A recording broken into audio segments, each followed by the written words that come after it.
আরে বিকি মহারাজ আসুন আসুন। আরে তুমি বিডুবে জল দিচ্ছিলে ভাই? এতক্ষণ তো ঠিকই ছিল, তা তো হলোটা কি? বৌমা, তোমার দাদা তো একেবারে জাদু জানে, আমার দিকিকে একদম ইমপ্রেস করলেন। আমি ওকে ইমপ্রেস করতে পারিনি বাবা। ভিকির আমাকে কোনো প্রয়োজন নেই, থাকুক এই বিয়ে।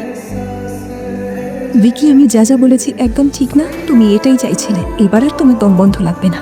নিকি, কি ব্যাপার মা? প্লিজ বাবা, আমাকে বলতে দাও তোমার সমস্যাটা ঠিক কি। ভিকি, আমি খুব বেশি ফোন করি, মেসেজ করি, আমি চাই যে তুমি আমার কথা শোনো।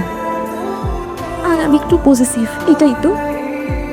কিন্তু আমি এটার মধ্যে কোনো ভুল দেখতে পাই না, কারণ সব রিলেশনশিপেই এগুলো থাকা খুব জরুরি।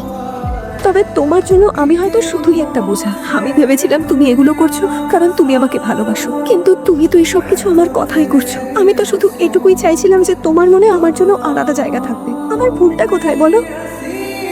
তোমার সঙ্গে কাটানো প্রত্যেকটা মুহূর্তই আমার কাছে খুব স্পেশাল। তাহলে সপ্তাহে একটা দিন সেটাকে সেলিব্রেট করাটা আমার অপরাধ? তুমি বললে এই সম্পর্কে নাকি তোমার দম বন্ধ হয়ে আসছে, কিন্তু আমার ভালোবাসা তুমি দেখলে না কেন ভিকি? মানছি আমাদের মধ্যে একটা কথা হয়েছিল যে আমরা বাড়ির লোককে জানাবো না, কিন্তু আমি বলে দিয়েছি, তার জন্য আমি ক্ষমা চাইছি। কিন্তু আমি যে তোমাকে পাগলের মতো ভালোবাসি, সেটাও কি আমার দোষ? আমি মানছি যে আমি হয়তো তোমার পুরোপুরি মনের মতো নই, কিন্তু আমার ভালোবাসাটা সত্যি ছিল। তুমি তো সেটা বুঝতেই পারলে না। জানো ভিকি, আমি এমন ছেলে চেয়েছিলাম যে আমাকে সত্যি ভালোবাসবে, তবে এখন আমি ভালোই বুঝতে পেরেছি যে তুমি সে ছেলে নও। এরপর হয়তো আর কাউকে বিশ্বাস করতেও পারবো না। 2 মাস হয়ে গেছে ভিকি, এবার তুমি স্বাধীন। আপনি কি? হ্যাঁ, এই সময় আমি কাঁদছি ভিকি, কিন্তু জানি না এই কান্নাটা তোমার জন্য নাকি তোমার ব্যবহারের জন্য। বিকি, বিকি ওঠো বাবা, অফিস যেতে দেরি হয়ে যাবে।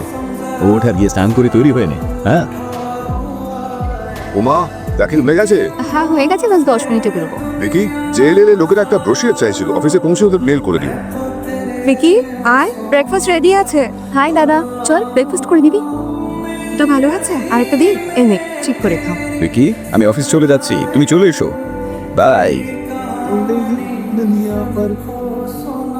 দেখি অফিস যাওয়ার সময় আমাকে ও শ্বশুরবাড়িতে নামিয়ে দিস, কেমন?